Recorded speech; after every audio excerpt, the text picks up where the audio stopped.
Bienvenido a nuestro podcast, Nada que hacer, en un mundo lleno de quehaceres humanos que llenan nuestro tiempo de sinsentidos. Abrimos este espacio de reconocimiento del sí mismo. Para ello, nada que hacer, solo ser.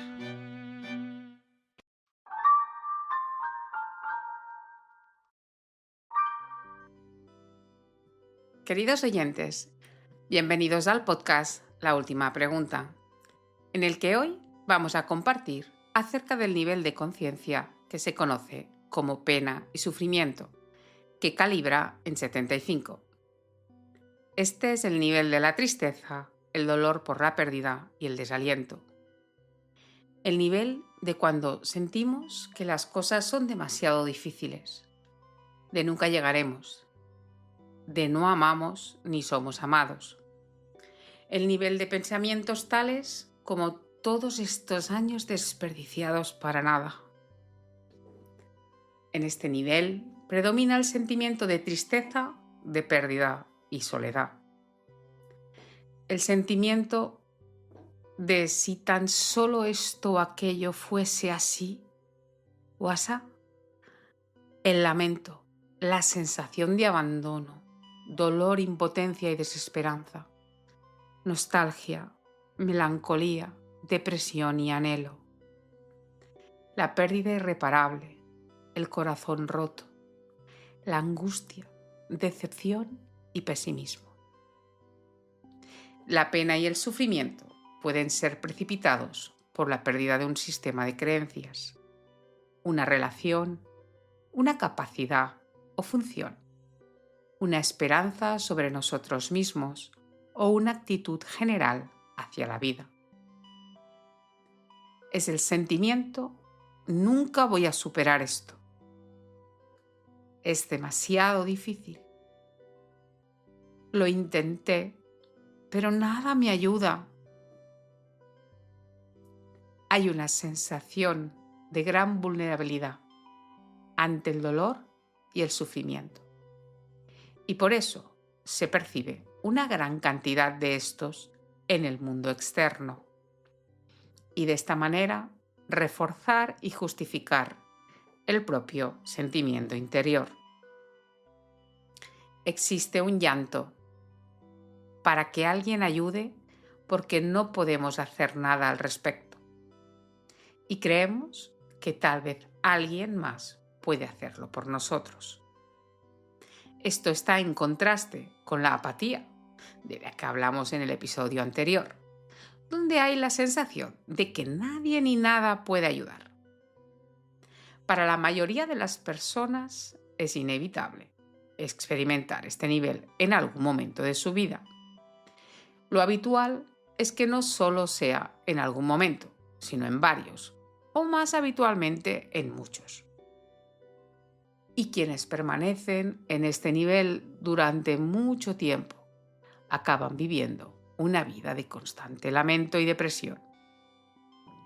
Este es también el nivel del duelo, el dolor y el remordimiento por el pasado, además de los perdedores habituales y de esos jugadores crónicos que aceptan el fracaso como parte de su estilo de vida, lo que a menudo los lleva a perder el trabajo, la familia, los amigos y las oportunidades, así como el dinero y la salud.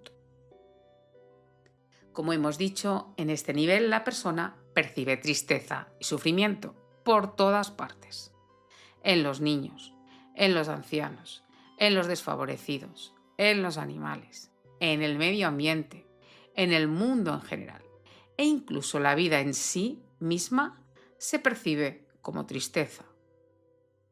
Este nivel colorea de gris toda la visión de la existencia. Parte del síndrome de la pérdida es el sentimiento de incapacidad para reemplazar lo perdido o lo que ello simbolizaba. Hay una generalización de lo particular, por lo que, por ejemplo, la pérdida de un ser querido se equipara con la pérdida del amor en sí. El sufrimiento puede expresarse desde un simple lamento, en su forma más simple, hasta manifestarse como incapacitante y abrumador en su grado más intenso. Uno de los problemas para ser conscientes y trascender la pena y el sufrimiento es que se trata de un sentimiento con el que las personas están muy familiarizadas. Lo común de esta experiencia es que el ego menosprecia la fuente de felicidad como que es algo externo o emocional e impregnada de especialismo, cuando en realidad la única fuente de felicidad está en el interior. Cuando cualquier deseo, sea un objeto, una situación o una relación, es obtenido, el mecanismo interno opera con la satisfacción de ese deseo, porque el objeto, la situación o la relación se han imbuido de cualidades especiales. Sin embargo, el valor y el significado de cualquier cosa es algo totalmente subjetivo. Como decía el gran sabio Ramana Maharshi, ¿puede lo visto ser diferente del ojo que ve? O como nos enseña un curso de milagros en la lección 2, le he dado a todo lo que veo todo el significado que tiene para mí. El valor no es intrínseco al objeto, situación o persona deseada. Por lo tanto, el sufrimiento está vinculado al deseo, así como a la propiedad. La consecuencia de esto es que la persona espiritualmente evolucionada tiene pocos deseos y apegos y es relativamente inmune al sufrimiento, ya que es consciente de que la fuente de la felicidad tiene su origen en el interior, y no depende de nada externo al sí mismo. No se puede negar que, aparentemente, la felicidad es una recompensa psicológica interna o sistema de autogratificación que parece ser causada por el logro de ciertos objetivos externos, lo que lleva al error lógico de percibir que la felicidad se encuentra allá afuera, en lugar de originarse desde el interior del sí mismo. Esto no es culpa de nadie, sino que se debe al propio proceso de evolución, donde a lo largo de la experiencia evolutiva, las formas de vida animales no se energizaban a sí mismas, sino que dependían de fuentes de energía externas. Por ejemplo, para alimentarse, dependían de alimentos que habían de buscarse en el exterior, y lo mismo para el agua, el calor, la reproducción, etc. Este patrón de búsqueda en el exterior persiste todavía hoy en las personas cuyo nivel de conciencia es inferior a 200, en las que la adquisición es básicamente un instinto de supervivencia animal, que depende de conseguir alimento, pareja, territorio, protección, dominio o control. Así, tal como están programados los instintos animales, la fuente de la felicidad parece sin duda venir de ahí fuera. De modo que la felicidad es conseguible y por lo tanto sujeta a la pérdida. Ahora, al externalizar la fuente de la felicidad, parecen necesarios el apego y el control como principales mecanismos de supervivencia, que junto con el deseo de estatus y sus símbolos de seguridad dan lugar al materialismo. El apego es el proceso por el que se produce el sufrimiento, que conlleva la pérdida, independientemente de a qué se esté apegado, sea interno o externo, o ya sea un objeto, una relación, una cualidad social o ciertos aspectos de la vida física. El ego, es decir, ese conjunto de pensamientos ultrapoderosos que continuamente nos dicen que somos y que no somos, intenta perpetuarse a sí mismo a través de una compleja red de valores, sistema de creencias y programas. Así van surgiendo más necesidades que adquieren más energía a medida que las embellecemos y elaboramos, a veces hasta el punto de la fijación. El origen del dolor no es el sistema de creencias en sí, sino el propio apego a él y la sobrevalorización de su valor imaginario. La pena y el sufrimiento están íntimamente ligados a la pérdida, y la pérdida implica que antes hemos sido propietarios de algo con lo que hemos mantenido una relación especial. La idea de mío o mí denota una contextualización y un significado único, que es un producto de la manera de pensar dualista del ego, por el cual un yo separado está mágicamente vinculado a un ello o un tú, y con ello a alguna cualidad, posesión o persona. Por ejemplo, un reloj no es más que un objeto, pero si reclamo su propiedad, el objeto ahora revestido de una cualidad única y especial llamada mío, lo que antes era solo un reloj, se convierte ahora en mi reloj. Y entonces mágicamente se transforma. Cuando la cualidad de propiedad mí se enfatiza, ese objeto se convierte en mi reloj favorito. Mediante este proceso ahora, a la composición de esta cualidad única de ser especial se añaden el apego, el control, el sentimiento y, por supuesto, el miedo a la pérdida. Podemos ver ahora cómo el escenario está preparado para representar una tragedia, que sucede cuando la persona cree haber perdido aquello que era conocido como mi reloj, en lugar de tan solo un reloj. Es evidente que cuando en una relación se introduce el factor posesión y la idea de que algo es mío, surge la atadura. Y esto no queda aquí, pues como ya hemos dicho, con el apego llega el miedo a la pérdida, que conlleva entonces la obligación de proteger y defender todo lo que es mío, lo que conlleva el hecho de percibir a todo aquello que puede ser una amenaza para lo mío, como al enemigo del cual me tengo que defender, lo que provoca ahora que surjan determinados sentimientos de indefensión frente a ciertas personas, clases sociales, razas y culturas, estamentos gubernamentales, etc. Lo que ahora provoca el rechazo y por lo tanto más miedo a todo eso. Y suma y sigue.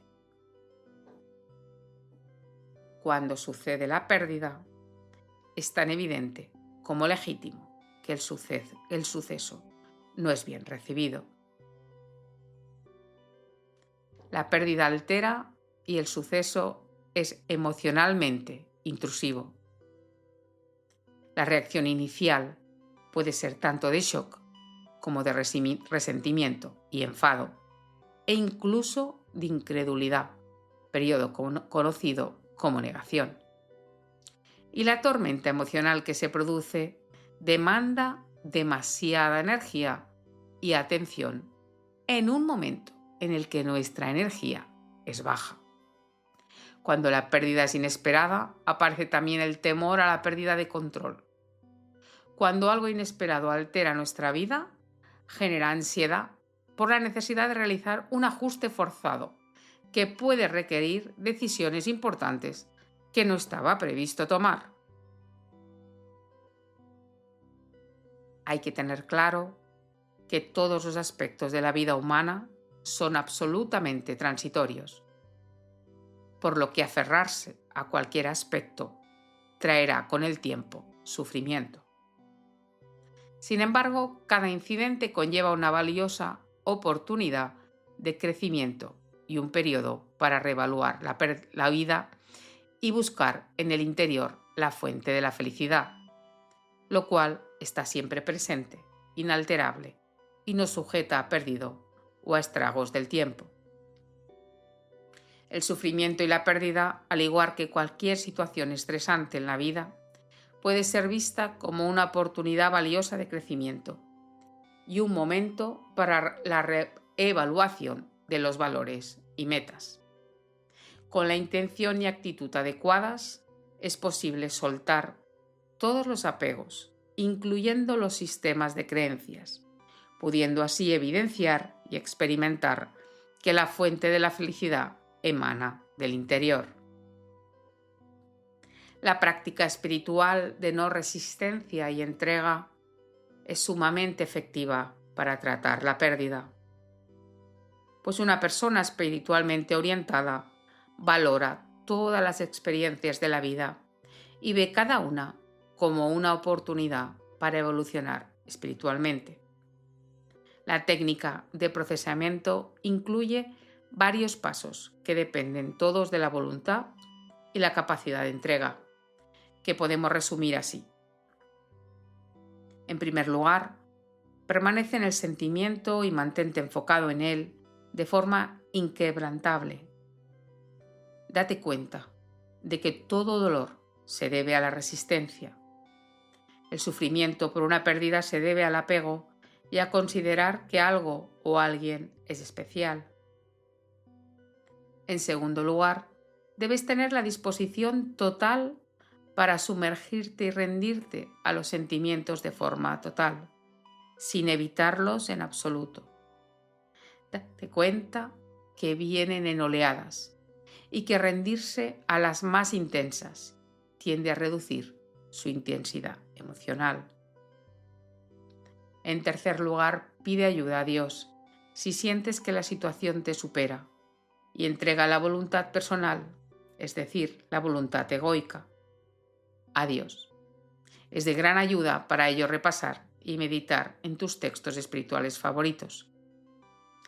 Si el término Dios no te resulta cómodo, puedes pedir ayuda y entregar a aquel ser, maestro o maestra con quien sientas que tienes más afinidad o conexión.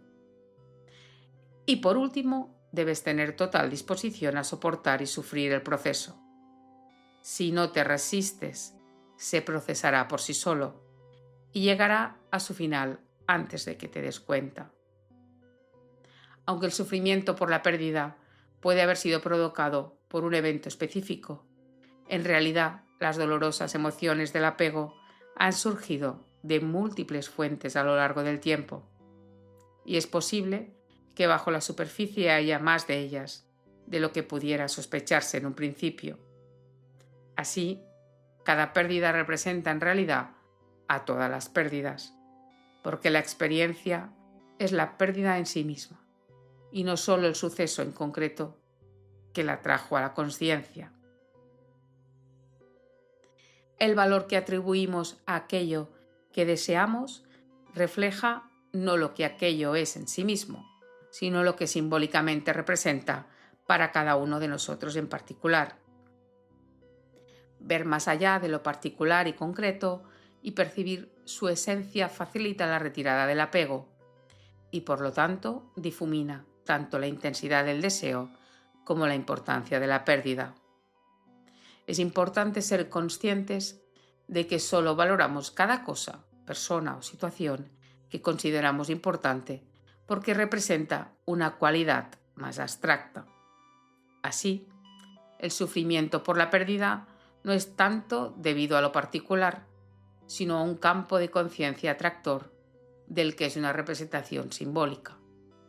Por ejemplo, el dinero puede ser solo un activo o un bien, pero en un aspecto más abstracto puede simbolizar la supervivencia y la seguridad. Y un padre, por ejemplo, puede tratarse solo como la relación familiar que es, pero en un aspecto más abstracto puede simbolizar identidad, linaje y pasado para una persona adulta, o referente, seguridad y sustento para una persona joven. Y lo mismo se puede decir respecto a cualquier objeto mundano, relación o situación vital que puedan ser la juventud, el estatus social, etc. Darse cuenta de que el valor es algo superpuesto que depende del significado abstracto que se le dé y de lo que simboliza, facilita enormemente la renuncia al apego. También hay que tener en cuenta que una pérdida no es solo de un objeto, una relación o un estatus social o económico. Puede tratarse también de la pérdida de la salud o la juventud o la pérdida de la tranquilidad o la armonía o la paz. La compasión por uno mismo y por la naturaleza de la vida humana favorece el proceso de curación. El sufrimiento y la pena son consecuencia del apego a percepciones anteriores, respecto a las cuales poco o nada se puede hacer. Así, por muy entendible que sea, el deseo de deshacer el pasado es tan comprensible como fútil y ciega a las oportunidades del presente. Tomar la decisión de dedicarse al presente y enfocarse en él, sin hacer juicios de valor, ni presuposiciones duras con respecto al futuro, aporta importantes beneficios para nuestro estado mental y emocional. Queridos oyentes, hasta aquí el episodio de hoy. Nos vemos en el próximo capítulo, en el que hablaremos del miedo que calibra en 100.